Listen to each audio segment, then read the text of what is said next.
Listen to the 48 Hours podcast for shocking murder cases and compelling real-life dramas from one of television's most watched true crime shows. Go behind the scenes of each episode with award-winning CBS News correspondents and producers in Postmortem, a weekly deep dive. Listen to 48 Hours wherever you get your podcasts.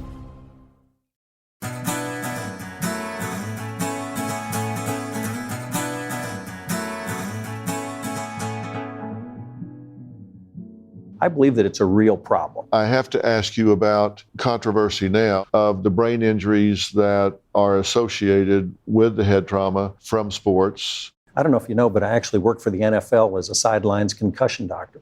What happens inside that tent that we can't see on television? You were just listening to me talk to one of the most interesting medical professionals you're ever going to have the opportunity to listen to. It was J. Patrick Johnson, MD. And let me tell you, this guy has done it all. He is a renowned neurosurgeon that specializes in spinal disorders. He is the director of the Institute for Spinal Disorders at Cedars since 2001. Before that, he was at UCLA with their comprehensive spine center there from 93 to 01. He's the director of the California Association of Neurosurgeons, and he's really doing some breakthrough work with stem cells. In fact, he's the director of education and co-director of the spine stem cell research program at Cedars-Sinai Hospital here in LA. He's got a medical degree. He's got a master's degree in neuroanatomy from the Oregon Health Science University. He's been published in over 500 manuscripts across time, and this is one of those guys that goes around and trains people all over the world with this not-for-profit organization that he has. He's worked in Peru, Cambodia, Chile, Russia, Honduras, Germany, and he's always on the cutting edge. In fact, he's done a computer-guided endoscopic neurosurgery on the thoracic spine, which really gets into delicate and fine line sort of things. He's performed over 10,000 surgeries, and you heard us talking about that tent on the sidelines at NFL games. When players go in that tent, he's the guy that's in there. And let me tell you, he's who you want working on you if there's something wrong with your brain or your spine. He's operated on me more than once. He's operated on my friends, family, and loved ones because he's the best of the best. I don't care where you are in the country. If you can get to Pat Johnson, that's where you want to go. His business is the spine practice, and he practices at Cedars-Sinai Hospital here, so he's easy to find. And he is really giving us some insight on how medicine is changing. In fact, they're identifying blood markers that can tell if someone is likely to have CTE, which is chronic traumatic encephalopathy, these brain injuries that we're so worried about with repeated trauma to the head. So we talk about some interesting things here, and you may think, oh, this is going to be too much detail.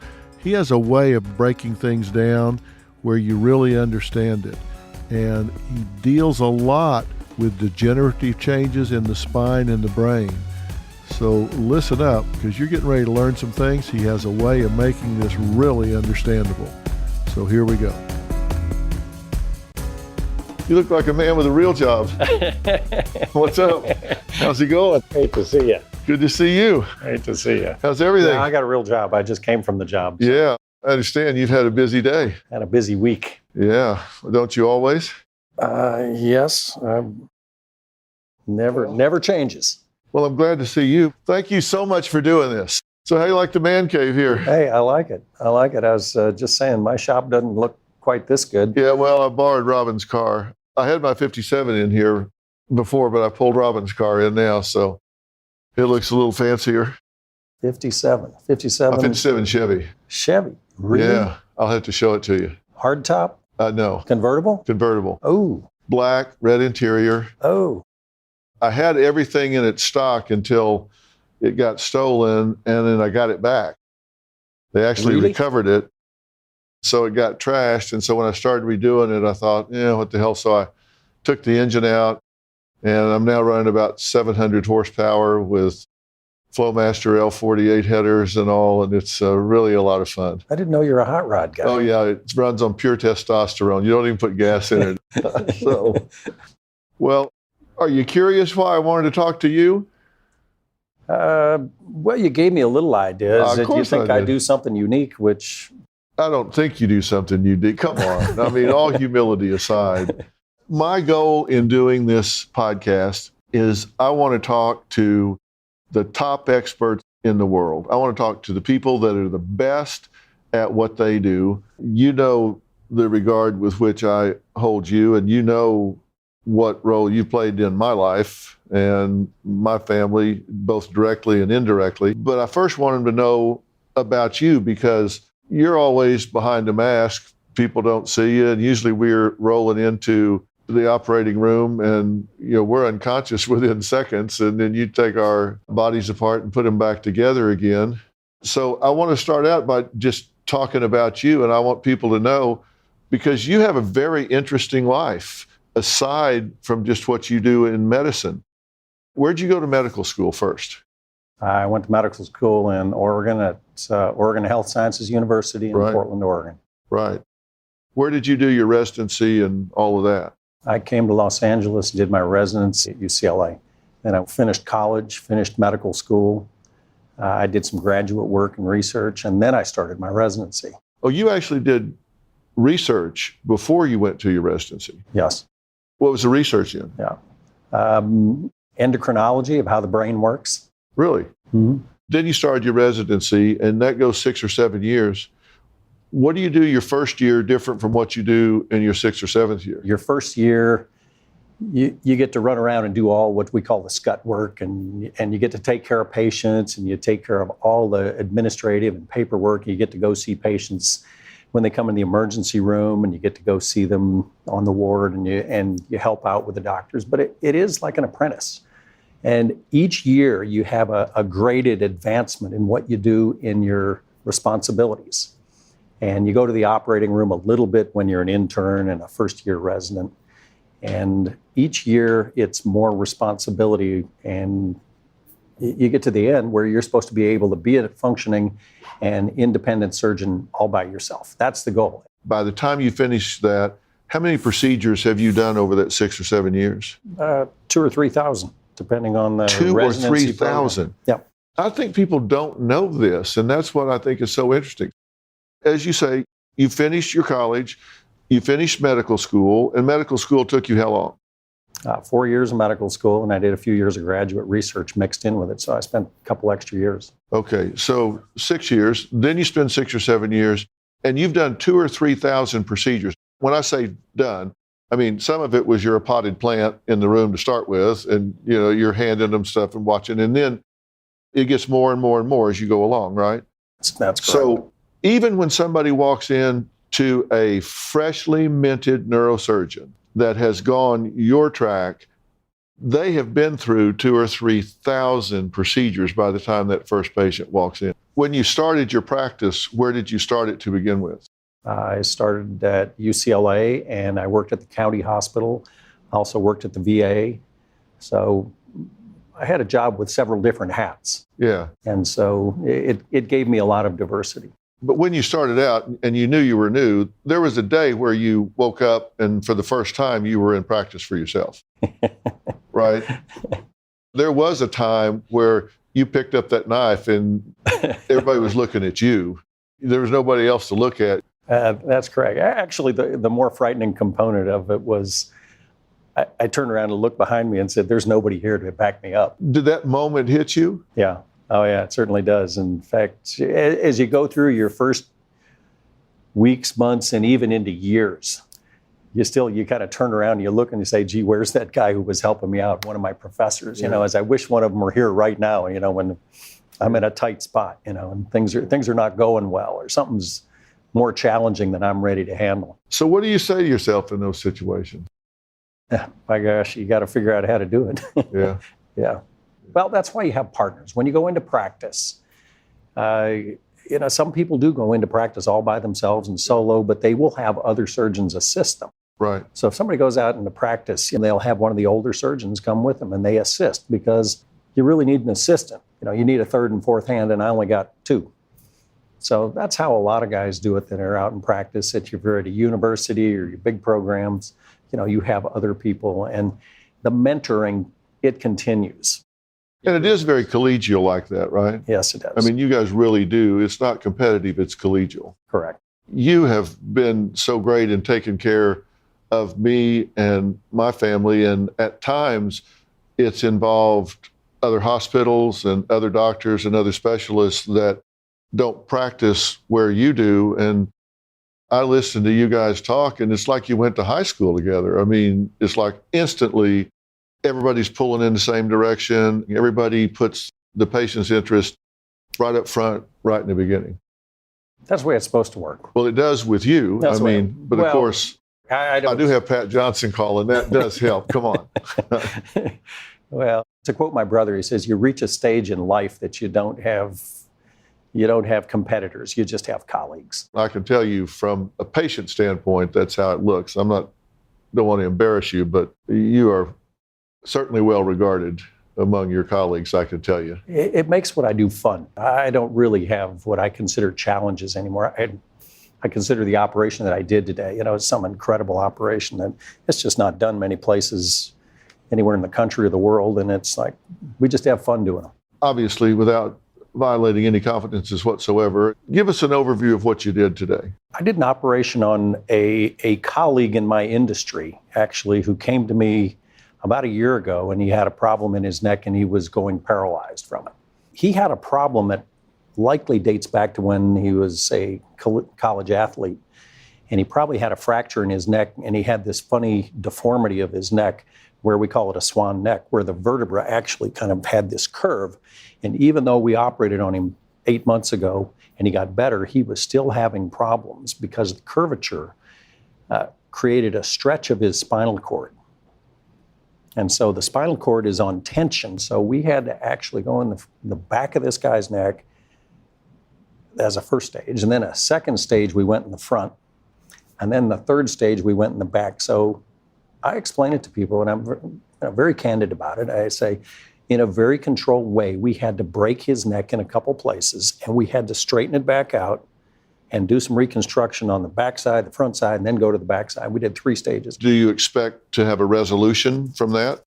I think this guy's going to get better to the point that he can function. I'm not sure he's ever going to go back to practice, but he's going to be able to walk and take care of himself. And he's going to go back and do his research work. He's got another career, which he's going to be able to pursue. I'm happy for him that we could help him out. And, time's going to tell over the coming months. We live in LA. What difference does it make to people living in this market versus somebody living in a rural market if they have a major acute problem in terms of life expectancy? What's great about this country is that we have such an incredibly high level of care almost everywhere. I would say for about 95% of problems that occur, most every reasonable sized city of 50, 70, 100,000, there's great quality care. There really is. We're just so fortunate in this country. That doesn't exist in Eastern European countries. I know, I've been to those places. How many surgeries have you done, would you say, in your career? Do you keep a tally? I think it's top 10,000 now. Over 10,000 times you've cut people open. Yep. And they've not all been brain and spinal cord, correct? You've done some heart work as well, right? Well, when I was in training, I did all that stuff. Yeah. Yeah, I learned a lot. I had fun. It was a great experience growing up and going through that and seeing all of these different things and learning. Do you ever wish you were doing a different kind of surgery, or are you totally passionate about what you're doing now?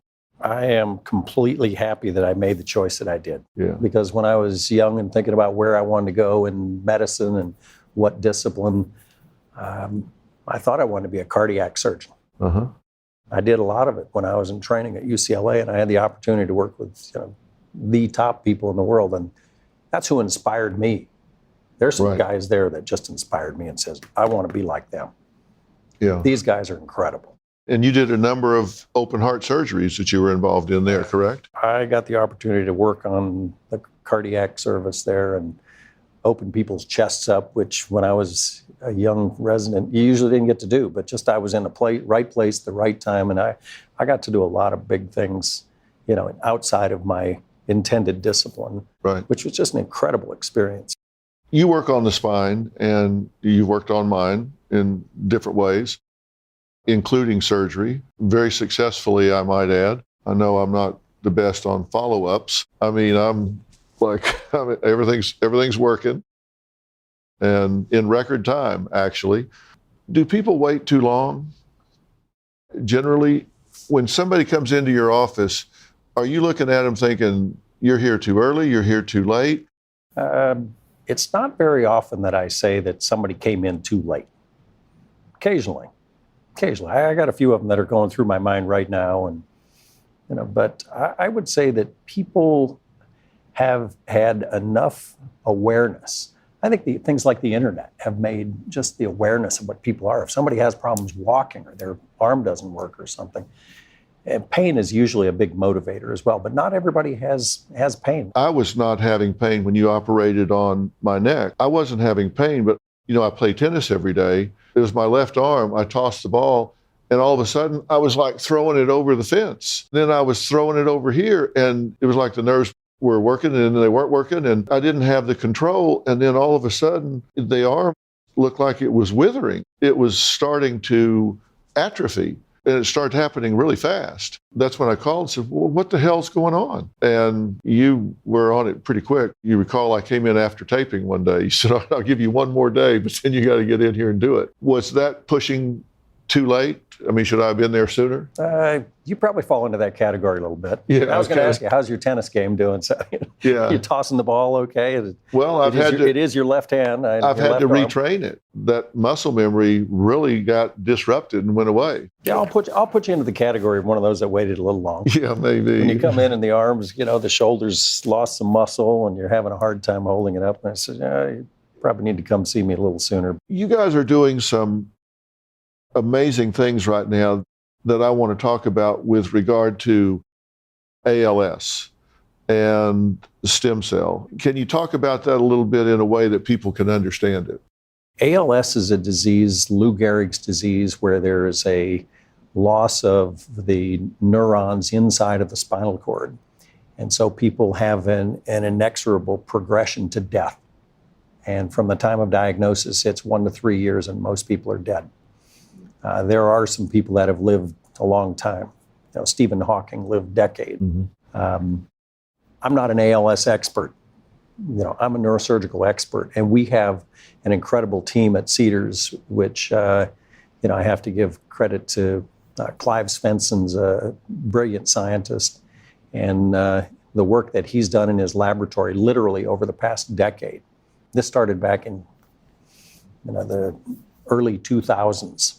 That regeneration of things with stem cells. And we're doing things that we couldn't even talk about 10 years ago. Okay, we're putting genetically engineered fetal stem cells into the spinal cord of people with ALS. And we are following them now for the following years that they're going to be alive. And then we're going to study their spinal cord after they pass away. And we're looking at the next steps. The next steps are we're injecting stem cells into the lower spinal cord of people that would affect their lower extremities. We're looking at a next phase of either doing it in the cervical spine, which would affect their upper extremities, and also breathing. This is an exciting time to be in your field. You're really able to do some things now that weren't even conceptualized 10 years ago. As of right now, there are 2 institutions in the United States that are doing it, and I'm fortunate to be here and have the opportunity to work with an incredible group of people. This is not me individually. I'm the surgeon. I'm the delivery man. Yeah. I got great people. It takes not just a village, it takes an army. It truly takes an army to do these things. We're in an opioid epidemic in America right now. Are there things that can be done, need to be done to stem this tide? Are doctors giving these opioids too freely? I was looking at some research recently. that said there are currently enough opioid prescriptions written for every man, woman, and child in America to have their own bottle. And that if you're taking these opioids 7 days after they're prescribed, your chance of being addicted at 1 year is 12%.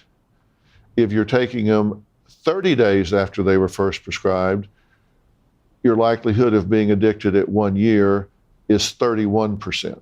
What do we do about this? It is a huge problem. And you have an incredible number of statistics that are more detailed than I know. I do know that as a surgeon, it's a very small number of surgical patients that ever become part of that addiction population. Okay, I operate on people every week, and we treat them with opioids, and we carefully monitor them, but it's not that we have this overwhelming worry that we're going to be creating all the next new addicts. We really don't. It's something that when somebody has an injury, they need an operation for it, or they have any kind of malady that requires some type of pain relief, it's really infrequent. And you probably know the numbers, it's some very small single digits. It's 3 or 4% or something like that. I know when you did my cervical surgery, I was on pain medication in the hospital. And then the next day, I think I took like one pain med and divided it, split it up during the day and took Tylenol in between, something like that. And then from there on, it was just Tylenol because the pain's short-lived. But those with chronic pain, it's a different situation where they're having to manage it. But there are these pain clinics where you don't have to have an x-ray, you don't have to have a referral. People go in and they're just pill mills. And I think a lot of people think that don't go to those, but they get them from the doctors, they think, okay, I got this from a doctor, so it's okay. But your body doesn't know whether you got it from an alley or from a doctor. And then when they switch to heroin, they don't know what they're getting. Now you are getting it from an alley, and so you don't know what's in it, and it's very dangerous. I would bet you that a lot of the prescriptions that are written are done for pure financial gain, that people will have some of these little clinics that sit in places and people get prescriptions. And if you pay somebody enough money, you'll get a prescription. You've had a few surgeries yourself. Quite a few. How many times have you had your shoulder operated on? Both shoulders 5 times. Both shoulders 5 times? A total of 5 for. Yeah. And so what does this come from? Injuries as high school and collegiate athletics in the right shoulder. I had a cancer in my shoulder one time when I was in my 30s, and then I had a rotator cuff in the other. So, what athletics did you play in college? Football and basketball all the way through graduate school, medical school at a collegiate level. When I was in Oregon, we played all the small college teams. I have to ask you about this whole controversy now of the brain injuries that are associated with the head trauma from sports, not just football, but primarily football, and what we're finding on autopsy from a lot of the NFL players that have had these injuries across time. What do you think about that? Is it overstated, or is it a legitimate issue?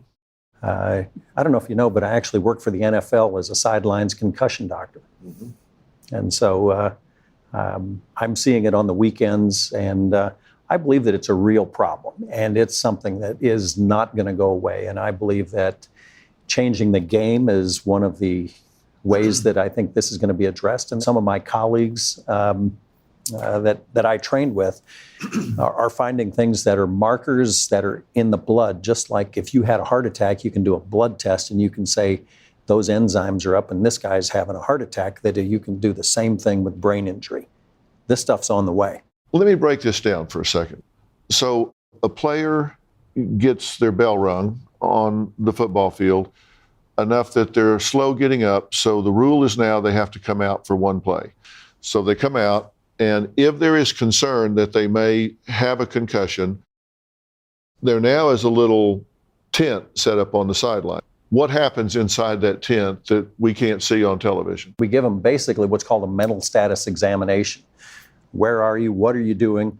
Who scored the last time? Who did you play last week? Things that they should be able to answer like that. So at that point, they're not going back in? They're going to the locker room, and actually we go back there and we do a more detailed test. We do a physical examination. We do things where they actually have to balance on one foot, and a whole various battery of tests that we have them do. And if they get in the locker room and you can see clearly that they've had a concussion, what's the protocol? What happens then? Well, they end up in a protocol which is for the following days and may turn into weeks. And it depends on, the injury they had. They'll go see a neurologist who's actually part of the team physician staff. They have systems that are set up for them to be able to be evaluated. It may involve scanning their brain with CT and MRI and things like that if necessary. A lot of it comes down to just some of the cognitive testing. And that's really where the subtleties occur, that you can pick those things out. And, they have baseline neuropsychiatric testing for all the players at the collegiate level, and it's reaching down into the high school level now. Now, you just said something that's very important. So they are getting a baseline. Correct. What are they looking at? It's mostly a memory testing is what it is. Some of it's actually pretty hard that I think I have a hard time doing. They'll read to you different things, a wallet, a pen, a football. They give you 10 different objects to remember, and they say, remember those things. We're going to come back after we go through all this other testing, and they have you repeat numerical sequences back and forth. So a lot of it has to do with short-term memory testing. There has been some big changes in the helmet technology, and only about 60% of the NFL players will use this newest helmet technology. And if you look on TV, you say they've got these things that they look different, they're bigger, they have different technology inside of those helmets, but not all of them are using them, which is surprising. When I practiced, a lot of my focus was brain and central nervous system, closed head injuries. So I get a lot of people that know that asking me now, should I allow my sons to play football in high school? How do you answer that question if somebody says to you, should I let my son play high school football? Need to be realistic about what are their skills. Is it something that's going to help them advance their life? If somebody is able to go to college because they play a collision sport, and it's going to allow them to get an education that they wouldn't otherwise, I can justify doing that one just because I think the risk of those injuries with changing the equipment and the game, the way it's played, I think it reduces it significantly. People can fall off their bicycle racing a bicycle and they can have injury. Every sport that exists has the potential. It's just such a hard one to get out of our culture and our society. I mean, tell the Europeans not to play soccer. Had it not been for college football, I would not have gone to college. And my football career was ended because of a head injury, because I couldn't play football anymore. So I took up tennis and got a tennis scholarship. But I think there are about 5,000 to 7,000 professional athlete jobs available in the United States. That's not a lot. The chances are really slim. It's a very steep pyramid. So is it worth it? What is the likelihood that I played in grade school, junior high, high school, and college? What's the chance that I got through there without having a brain injury? Is that a risk-reward ratio a parent should take? I think it's part of our culture. I'm not sure how you can break that. I think that sports and activities are things, those kind of things are what make us who we are. So it's hard to tell people not to do that. There's been a lot of research about when people have a herniated disc, whether operating on it helps or doesn't help. Do you operate on that or do you not? Wow, huge question, which comes down to multiple variables. In fact, my philosophy is unless somebody has debilitating loss of function or they have intractable pain, you leave it alone as long as you can, because a lot of them do get better. Probably more of them get better than people realize. I mean, the general public out there thinks herniated disc, I got a serious problem and I got to have something done about it. And actually, sometimes the less that's done, besides taking some anti-inflammatory medications you can buy over the counter, is the best thing you can do. Mm-hmm. And I tell people, Stay away from surgeons. Right. You remember I had disc in my low back. I remember when you first looked at it, you went, oh. But you recommended not surgery, you recommended epidural injections. You said this could last for a year, and then it'd come back, and it'd last for another year. And it happened exactly that way. Then it just went away. And I still play tennis every day and do all of those things. And it's not been a problem without the surgery. So that's a perfect example of what you're talking about. The body heals itself. The body's an amazing thing. You know, God made an incredible machine. Right. But when you do operate, at this point, the technology is advanced to the point that you truly can help people immensely when you go in and clean up and free up the nerves. But this has truly advanced immensely in the last 20, 30 years. Absolutely, it has. And there's a number of reasons why. The imaging technology to be able to see inside of the human body and understand what's there. MRI scanning didn't come into existence until about 1985, 86, which is when I was finishing medical school. And then we've learned how to understand what all the changes that take place. We know what the normal body looks like, and then which ones are going to get better, which ones aren't going to get better. The surgeons have gotten better and better. The technology that we have available to fix problems has gotten better. We do things like artificial discs now, and I ran the first trials here in Los Angeles, and we're just starting to understand how to use them now, 14 years later. So we've got a lot of technology. We're still learning to use it in the right ways and where, when, how, and why. Where is this field 10 years from now? Oh boy, that's a hard question. It's a very hard question.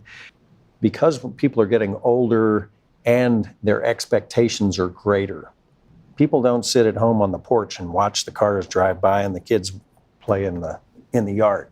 They want to be out, they want to be functional. And so it puts an enormous amount of pressure on us as surgeons to be able to perform supposedly miraculous things. I'm not answering your question about where we're going to be in 10 years. I'm going to try and get to that. But I think we have to develop some newer technology to avoid doing fusion operations in the spine. I did an operation in you without fusing your neck. Right. We're starting to do artificial discs in those situations now. I mean, we can do it the front, the back, we can do different operations, but it's how not to fuse the spine, because once you fuse somebody's spine, it changes the mechanics and they start wearing out the next vertebrae, and it's an inevitability. It's going to happen. That's one of my biggest misgivings is that, I train a lot of young surgeons, and I've trained over 70 of them that have gone out in the country and the world. I wish I could train 700.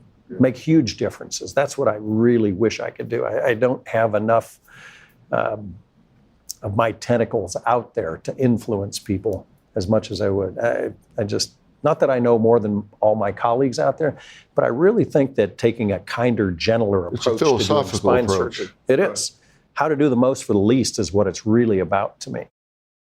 Do you think we're going to get to a point, particularly with imaging, where you're going to be able to do some of these things with less insult to the body? We're already doing it.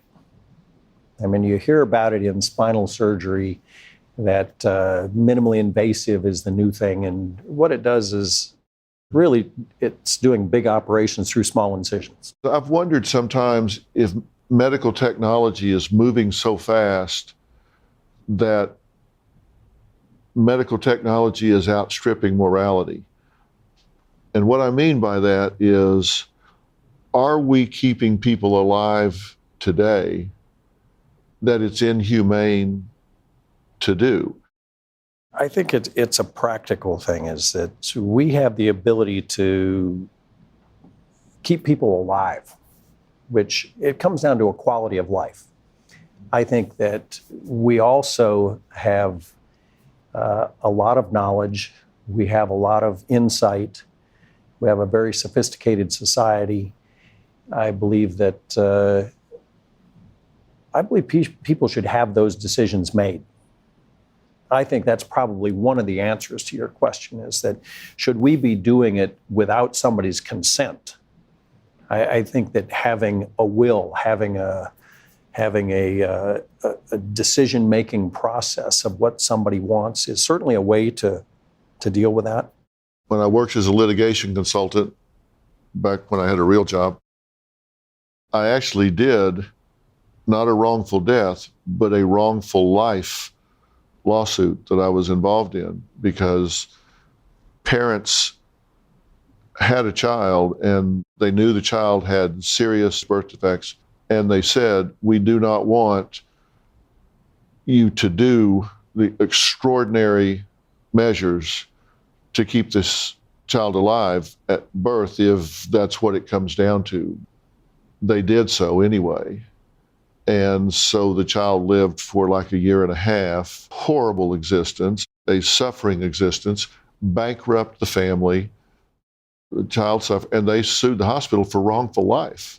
I mean, that was what really raised the question with me. Is there a point at which, science outstrips morality? That's practicality. Yeah. I mean, that's practicality. And I think there are people involved in medical ethics who really need to help solve those specific kinds of problems and give us the answers. And yes, I have my own strong views about it as well, is that there certainly is a limit. Well, I don't know the answer, but I do recognize the question, and I think we're going to face it more and more as science progresses. Dr. Pat Johnson, thank you. I cannot tell you how fascinating this all is to me and how much I appreciate you taking the time.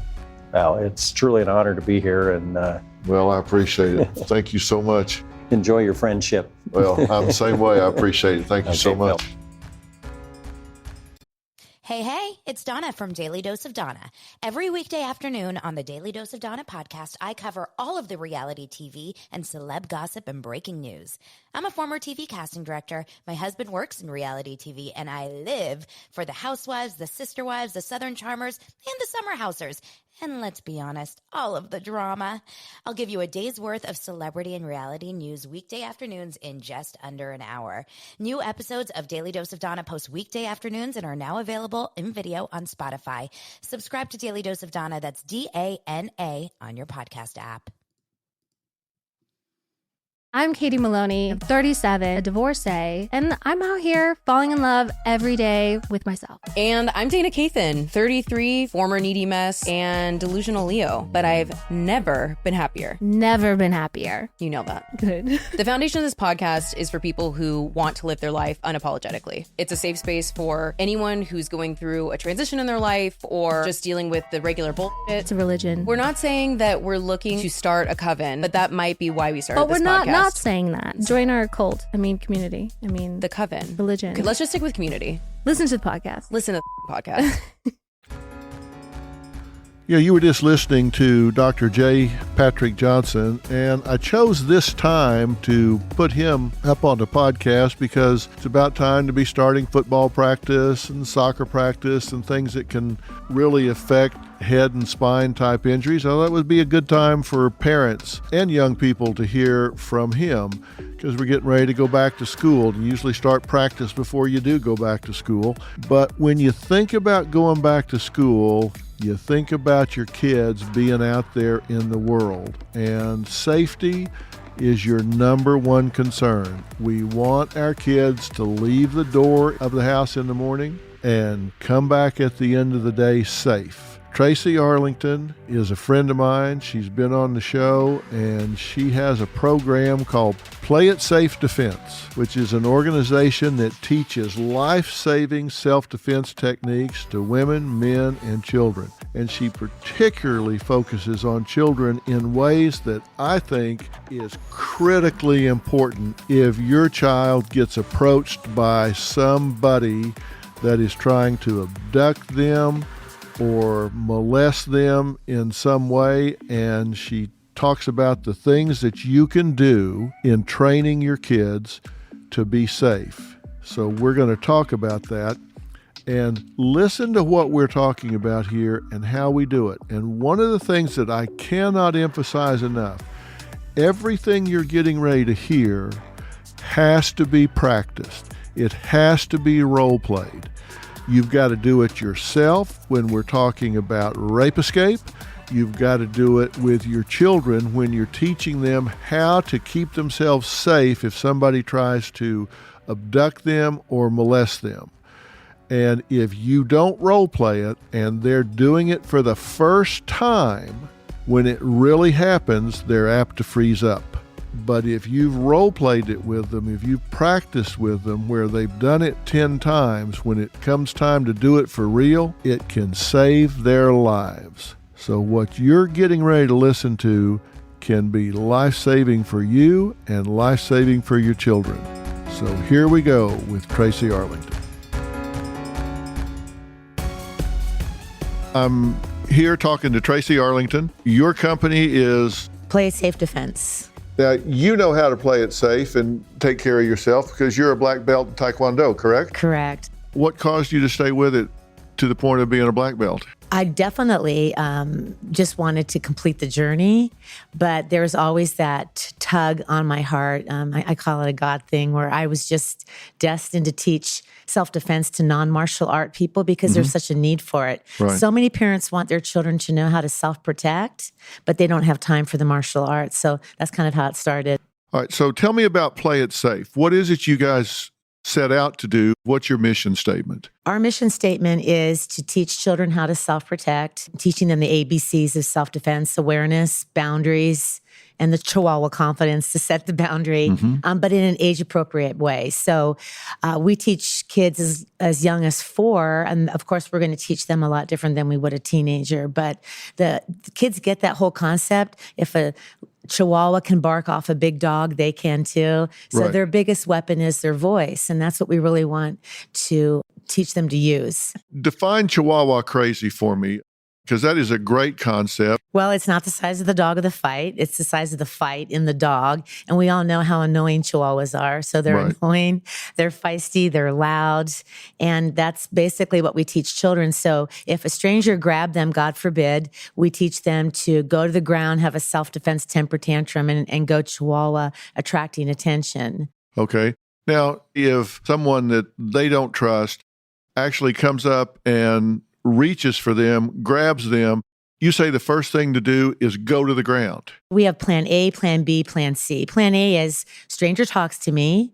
I don't have an adult, so I'm going to run to safe people, and then we define who those safe adults are, and yell, stranger, stranger, 911. Plan B is they grab me, I'm going to strike, break away, and run. Plan C is go to the ground if they're being picked up. So plan A is to use your feet for self-defense and run away. And yell to safe people. Okay. Correct. And how do you define safe people for these kids? Moms with kids, families with kids, groups of people, even if you don't know them, groups are safe. And then an employee, but make sure that the worker is working. What age can a child understand what you just said? 4. I believe it's 4. And, Okay. and the number one advice that I would love for parents to remember is we need to stop teaching our children don't talk to strangers. We need to tell our kids don't even stop and listen to strangers. Because once they get closer than about 20 feet, they can be scooped up. All right. Now, that's a great point. It's not just don't talk to strangers, don't listen to them, don't listen. stop and hear what they're having to say. If a stranger's talking to you, keep on moving. Exactly. Okay? Right. If someone is approaching them, run and start yelling. Right. And what do they yell? Right. Stranger, stranger, 911, help 911. You're not my dad. You're not my mom. But what we really want them to remember is not to screech or scream because people think that, they're playing. And permission protects. That's huge too. Permission that, strangers aren't going to talk to kids, good strangers, without permission. Children need to get permission before they even engage with an adult. Right. This is what impressed me about you. The reason out of all of the self-defense experts in the country, I invited you onto the show in 2009 and back here now is that you recommend role-playing with your children? Basically, it's to create the what if scenario. So, picking your child up from behind and putting your hand over their mouth and having them wiggle and kick out of it is writing the script for their brain so that they have a place to go and they don't freeze. Right. We have to, as parents, we have to write that script. It's pulling them and saying, what are you going to do? And practicing kicking and striking or going to the ground and having a temper tantrum. Because if they don't do it, if it really happened, their mind won't have a place to go. Well, that's what I want people to hear so strongly, because if you're asking a child to do this for the first time ever in a real situation, they're going to freeze. Practice makes perfect. You've got to rehearse. They don't know what is modulated and what's not. When you say go Chihuahua crazy, you mean go Chihuahua crazy. Kick as many times as you can, as fast as you can. Yell as many times as necessary, whatever. Make it where this person says, whoa, screw the cheese. I want out of the trap. Exactly. Get me out of here. Going nuts. Make yourself undesirable. Yeah, because I've counseled rape victims to do exactly that. Anything they can do to make themselves undesirable any way that they can, where it's like, this is not worth the trouble. Exactly. Words and run. Okay, right. That's A. B? Okay. B is somebody grabs you. If you can, strike and then break out of the wrist grab and run to save people. Well, if you're teaching a 4-year-old, 4, 5, 6-year-old, maybe if the person bends down and says, shh, come with me, they could strike to the eyes. But really for the littles, the most they're probably going to be able to do is maybe kick somebody in the shin and run. But the bigger kids, we teach eye gouge, breaking glasses, nose, a groin kick. I think with striking and breaking, that's something that really does need to be practiced. So I love Plan C, going to the ground so they can't move you to crime scene number 2, because you and I know what happens at crime scene number 2, and it's not good. Let's talk about that for a second. But first, let's talk about going to the ground. Mm-hmm. The reason you have them go to the ground on their back, kicking and screaming, is why? Because they're attracting attention. So it's really difficult to pick up a child when they're kicking and screaming. And if they're screaming, "You're not my dad," or "stranger," hopefully that's going to attract attention. Right. And it's hard to put a kid in the car. They could be holding onto their bike. They could be holding onto another child. But it's really important to be kicking. Yeah, because it's like trying to pick up a buzzsaw, right? Oh my gosh. I mean, if the child is kicking and screaming, stranger, 911, and they're kicking and kicking and kicking, and somebody's having to bend down to try to pick them up, there's no way they're not going to get kicked in the face, get kicked in the stomach, get kicked in the groin. So it's just hard to get them wrapped up. Right. Now, one of the things I want to say here is, and this goes along with the role playing with parents, I realize there's some risk here that kids can exploit this, but you have to give your children permission to be wrong. Correct. Okay, so if a child misreads a situation, and so they kick, yell, scream, go Chihuahua crazy, and it turns out it was their Uncle Bob who mom sent over, and mom needs to come up with a better plan.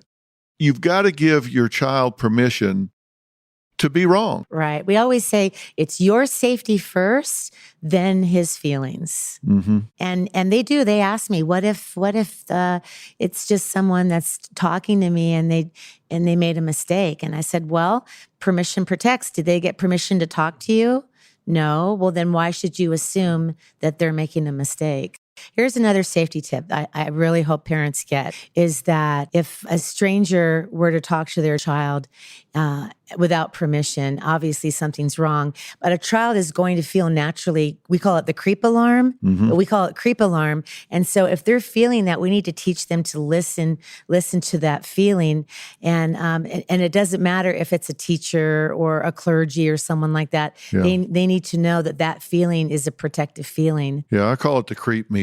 And if that creep meter's pegging, you need to pay attention to it. So in terms of role playing, and I did this with my boys too. I've got 2 boys, Jordan and Jay. When I role played with them, dads, moms, get a cup, get a helmet, do whatever you have to do, but you need to take that child out there and let them go nuts. I mean, let them hit you, kick you, squirm, fight, scratch, wiggle, drop, run, everything to And get they away. love it. They do. love They it. Right. think it's a great game. Right. But if they've done that 100 times, in that moment where somebody grabs their arm and pulls them forward, in that split second, reflex will kick in and can save their lives. Right. And it's only going to come from role play and repetitive behavior. You said if you're walking along the street and a car pulls up beside you and starts to talk to you, you made a point of immediately reverse direction and walk the other way. Right. Because you can turn around faster than that car can turn around. Right. We actually teach them not even to walk with traffic. We're always saying walk against traffic. Keep a car or a stranger more than 5 arm lengths away. Don't stop and listen. Because last year in San Diego, we had 18 attempted abductions that I am aware of. Wow. No one was taken, and these were all kids under the age of 20, and they all had the same common denominator. They were walking alone, walking with traffic. One of the things I want to show here, so I'll go to the Dr. Phil clip, which is right here. Now tell us what we're looking at here. Always been taught in the martial arts to fight on here, our feet. I'm But going it's to be not true with women and pulling children, especially Kaylin, children that don't and practice the martial arts. she can't Their reach best me, defense, my their face, biggest weapon and if is she their kicks me, I voice, could grab her strongest leg. weapon, So their legs. before I She's can gonna go to scoop the her ground, up, have a temper she's going to tantrum, go and down. what we All right, call let's watch. Chihuahua crazy. Is that a Chihuahua or what, right? Okay, so ready? All right, so here let's we see go. it. You ready? So, hey, come with me. Come here. Be quiet. Be quiet. I'm going to hurt you. Be quiet. Quiet. Oh. Good job. Good job. Okay.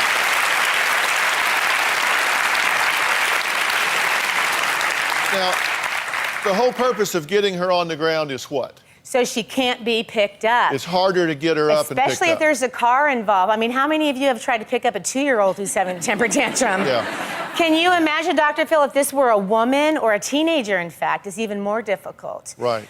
And very common with We're children. gonna have this Can I little show girl's you gonna one more try it for the technique? first time, Is right? this one. Right. So let's say she's Exactly. walking And she alone. picked it up like We that. don't want to be walking alone. Somebody pulls up in a car or they come up behind her. And it's really important. We teach our children when you walk by a stranger, always look over your shoulder, know where they're at. So let's say she didn't do that and this happens. That slippery fish, wiggly fish. Be quiet. Good job. All right, good. Right now. All right. Now, this is what parents need to role play, is right? it easy? Exactly Am I what you're doing pronouncing it right right? here. Easy Okay, peasy. what do you They think love about it. this? Turn it into Yeah. a game. I think that Right. every child should do it if they see a stranger. Do you think you could do it? Yes. You think you could do it right now if she grabbed you? You think you could get on the ground and start kicking and screaming? Yes. Well, let's give it a try. Okay. All right. Evie, have you ever had That a was the temper first time she tantrum? saw that. Oh, good. Good. All right, here we go. What I'm going to do, the minute you feel me touch you, don't let me pull you. I could be pulling you into a car, right? So you're going to drop on your bottom. You're going to kick, go Chihuahua crazy, kick and scream. And I want to hear stranger, not help. Because if adults hear you scream help, they might think you're playing. Okay, you ready? All right, here I come. Turn around, face me. So, hey, come here, little girl. I want to talk to you. Come here. Hey, what are you doing? Stranger 911. Hey, stop it. Stranger 911. Stop. Stranger Good. 911. Excellent. That was awesome. Yeah. She watches it one time. Amazing. That's what I want parents to see. This Yeah. little girl observed this one time Uh-huh. and role played it. And the difference between even one practice session and no practice session can be life or death. Yeah. But I've always preached, do not let someone take you to a second location. If you're going to make your fight, you make it right here, right now. Uh-huh. Do not let them take you to a second location. You agree with that? It's the difference between life and death. I've always been told you have a 1% chance of coming home alive if you're a child, and most child abductions happen anywhere about 3/4 of a mile from home. You say if they take you to a second location, you got a 1% chance of coming home. Correct. Yeah. I don't like to, when I teach children, I don't tell them the hard realities of course. life. They always Just say, tell them Mrs. what A, not to do. Yeah. Why would a stranger want to take me? And I always say this, because they want you to clean their toilets for 20 years. Yeah. And they go, I knew it. Yeah. So Yeah. then, of course, as they get older, we tell them the truth. Did you hear about the Slurpee defense last week? No. So 4 girls in Michigan, 11 and 12, were coming out of a 7-Eleven. 2 had Slurpees, 2 had iced coffees. A guy targeted the smallest girl, put his hand over her mouth and said, "Come with me and don't fight." And all 4 of them dumped their Slurpees and coffees on the guy. His mugshot, you can see the Slurpee all over his shirt. Yeah. And you should interview these girls. And guess what the girls said? You're going to love this. They said, "Where did you learn to react like that?" "My dad, he taught my sister and I self-defense. And he said, always kick, fight, and use whatever we have in our hands as a weapon. We just happen to have Slurpees." Oh, that's great. Isn't that great? That is so good. Yeah. You say that it's got to start early, and there's a Department of Justice statistic. 83% of rape victims are between the ages of 12 and 25. Yep. It starts early, and that's why you've got to get to these kids before they're in the target zone. 1 in 3 girls, 1 in 6 boys are sexually assaulted before they're even 18. 1 in 3 and 1 in 6. Yeah. Yeah. Yeah. 90% of women assaulted knew their assailant. Correct. So it's not always strangers. It can be somebody that you either work with, you've seen, you have some. It's not that you have an intimate relationship with them. 25% of college women surveyed are victims of rape or attempted rape. Right. When these young women get on college campuses, maybe they're away from home for the first time and they think, okay, I'm on a college campus. This is an institution of higher learning. We're safe here. Well, the fact is they're in a target-rich environment. Right. They may think it's safe because there are high principles there. But a predator knows there are women's dorms here. They will really start hanging around those areas, looking for the places where they can strike, particularly if they find someone alone. And that's not even talking about date rape for these young women that get away from home and get intoxicated for the first time and all of that. Right. They call October Red Zone Month. Right. Right. And Red Zone Month is because that's pretty much when everyone's, settled down. They've met people and now they're going to parties. And we all know that alcohol and date rape drugs are the number one weapon that's used on anybody. And so we have to tell our girls, being alone, being distracted, on your cell phones. And of course, that's going to put a target on your back. But that drunk girl or that girl that's been drugged, she's the easiest target of all. And one thing I want parents to discuss with their college-bound students, did you know house parties are a lot worse than a frat party or a sorority party? Because fraternities and sororities tend to have to go by the rules. Sometimes they won't even let you in if you're not on the guest list. But a house party, people come in from outside of the universities. They might not even be a student there. Right. They rape a drunk girl. We can't even find the rapist because he doesn't even go to the school. Right. And 90% of all campus rapes involve alcohol. 90%. So, they're getting drunk and they're not watching each other. Yeah. We're telling the girls to take their own water containers with them to parties. I like the flip tops so that you can't put powder or a pill or liquid in there. Get rid of the solo cups. We're having to tell girls this. Can you believe that? Well, and guys too. I have a guy that works with me that was drugged. He thinks that drink was intended for somebody else, but he was robbed because he passed out. Oh, wow. Yeah. Drugged. Yeah. And what I really want these girls to understand too is that, according to that college, they did a college survey on this. 68% of girls don't report it because they think it was their fault, but they don't understand that we have a law called the yes means yes law. It's a consent law, and it's rape if she hasn't said yes.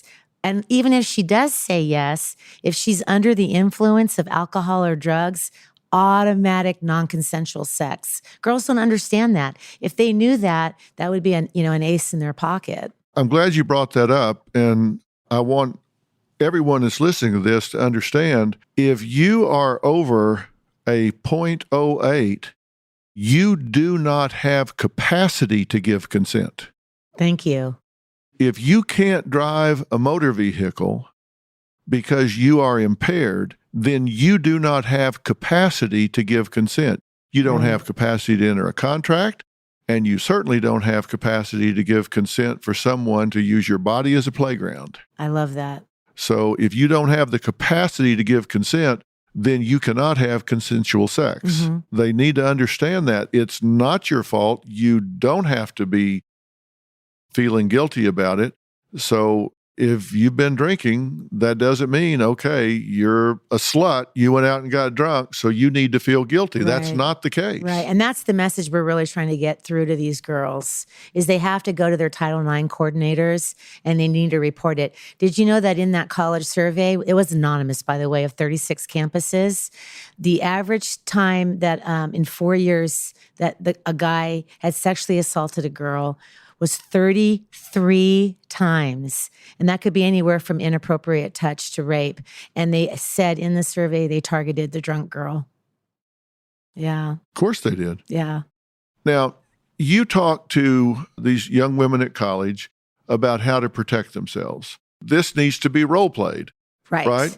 But the first thing you have them do when somebody approaches them or grabs them is you have them strike with the device and then distance themselves, right? Right. And that device could be a pen. It could be anything. Right. Exactly. Okay, so have this in your hand, have it ready, strike, distance, and again, use your voice, loud and authoritative, right? Exactly, right. And if you can run, because your strongest weapons are your legs, it's better to run, though, than to have to use them. Right. And what should they yell? You're on campus, somebody has approached you, they've reached for you, grabbed you, you make a strike, you get distance between you. If you've got the pepper spray, you use it. What should you yell? I still like help 911, stranger 911, but rape 911, that will bring the cavalry.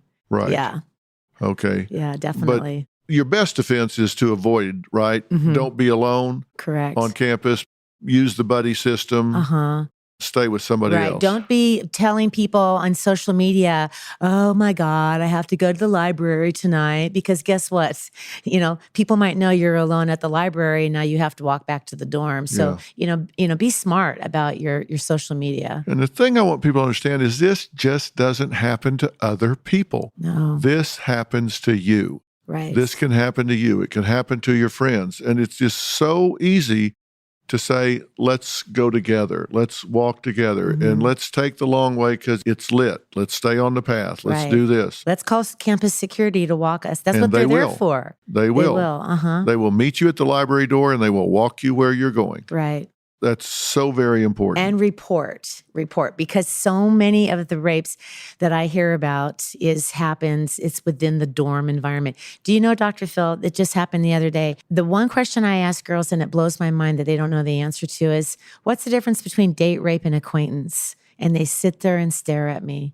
They don't even understand the difference between date and acquaintance. So if you figure that that's the majority who's perpetrating these crimes, right, it's going to be within that college community. All right. So number one is awareness. We want young women to understand that the first 3 months that they're at school is a danger zone. Right. They need to recognize that they need to be aware they're putting themselves in harm's way. Right. Number two, have a plan, right? I mean, carry something in their hand that they can use to fend off an attacker. Obviously, the buddy system they should have. But if they get where somebody approaches them or grabs them, use that weapon in their hand. Like you say, even a ballpoint pen. You stab some guy in the collarbone right here, he's not going to like it. Right. Stab, then distance and yell. Use that voice. Absolutely. Use that voice. Yeah. And another thing I'd like to add too is because it is most of the time date and acquaintance, I just want to just scream to the world, girls, set the boundaries up front. Do you know how many stories we hear about? Girl goes back to the guy's apartment. She's drunk or she's been drinking. He assumes, then they have sex. She cries rape. And then he says, well, why did you come back to my apartment?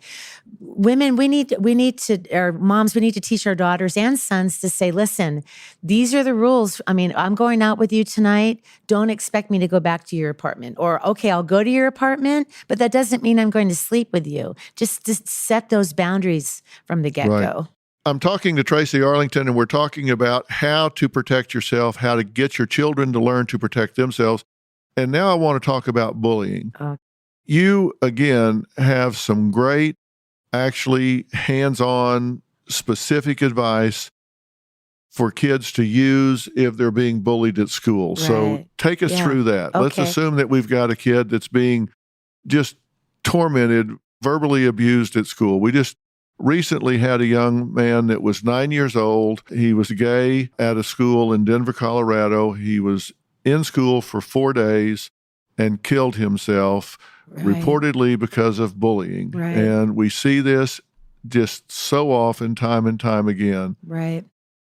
I just know if you had worked with this young man before he started school and he had some techniques and skills and abilities, he would be alive today. What do Right. you tell kids that are being bullied? Well, it's two-sided. So with the little ones, we find that it's not as much bullying as it is more friendship drama. But then when we get into middle school and high school, that's probably where we see more of the bullying that killed this young man. I have to tell you, the Girl Scouts call me the girl whisperer because girl drama is my specialty. And friendship conflict is probably what we see the most. So I would say the majority of parents that bring their kids into our class, it's to handle all of that. You're not my friend anymore. You can't play with us because you're not good. I'm better at that than you are. So what we do is we teach them verbal karate. So you punch me with a mean comment. So yeah, go ahead and tell me I'm ugly and I'm going to show you the wrong way. All right, you're just an ugly loser. Yeah, whatever. Like, I really care what you think just because you're Dr. Phil. See? Well, that really hurts. Yeah. So that's the wrong way to handle it, right? Because didn't I just lose my power to you? Yeah, of course. Yeah, exactly. Sassiness attracts more sassiness. I have this huge poster of a sassy Sasquatch that we tell the kids, you don't want to say, so, I don't care, who cares, or whatever. So now we're going to replace those with more powerful responses. So Because when you do what you're talking about, then they've poked and you've reacted, And you've that's what they responded. want. They've got the desired reaction. and they have your power. Yeah, they've gotten Right. under your skin, so they've Uh-huh. got control. Right. Okay, so Now, so tell me I'm All right. ugly again. all right, you're just an ugly loser. Oh, that's good to know. Hey, how was your summer?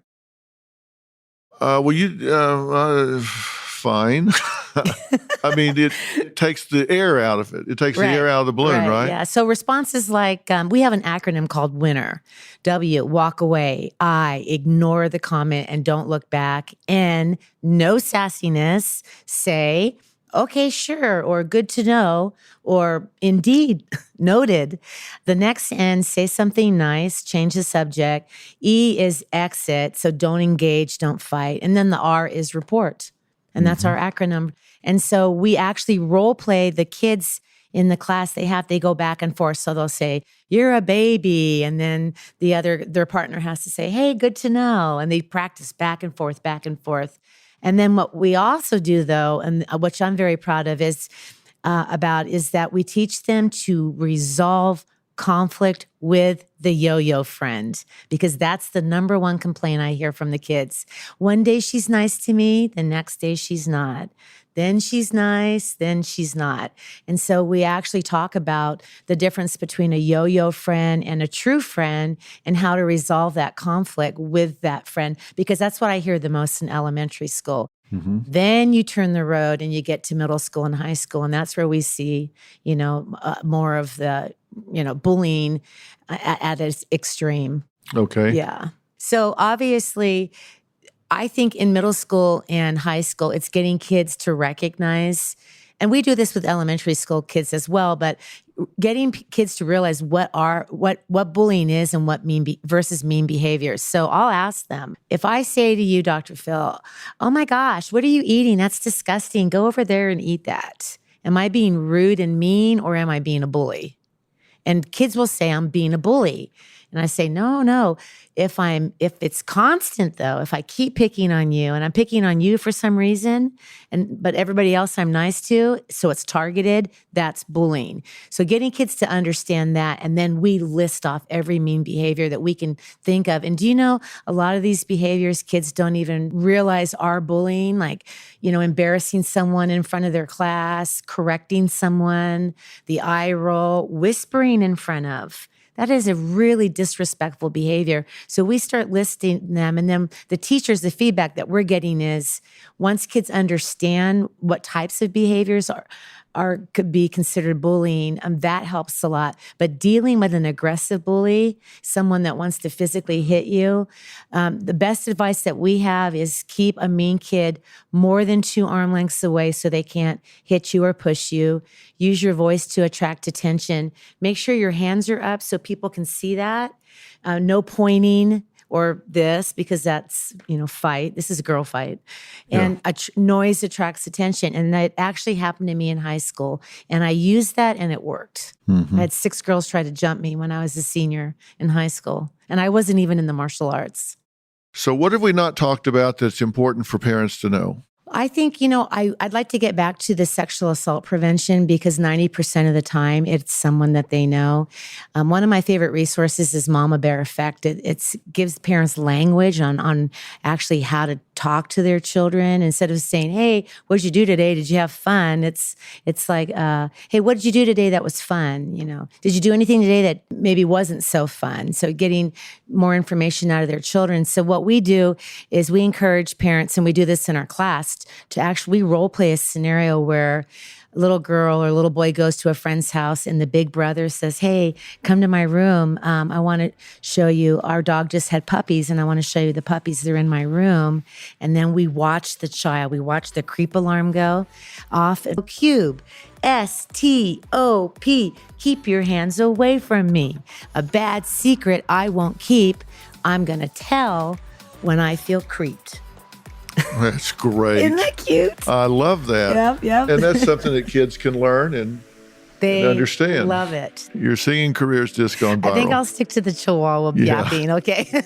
Well, it's Play It Safe, and this is Tracie Arlington, and all of this is going to be on the website. I hope you've enjoyed this conversation, and I promise you have saved some lives in the last hour we've been talking. Thanks Tracie, to you. Thank you so much. Great to see you. All right, thanks. Okay.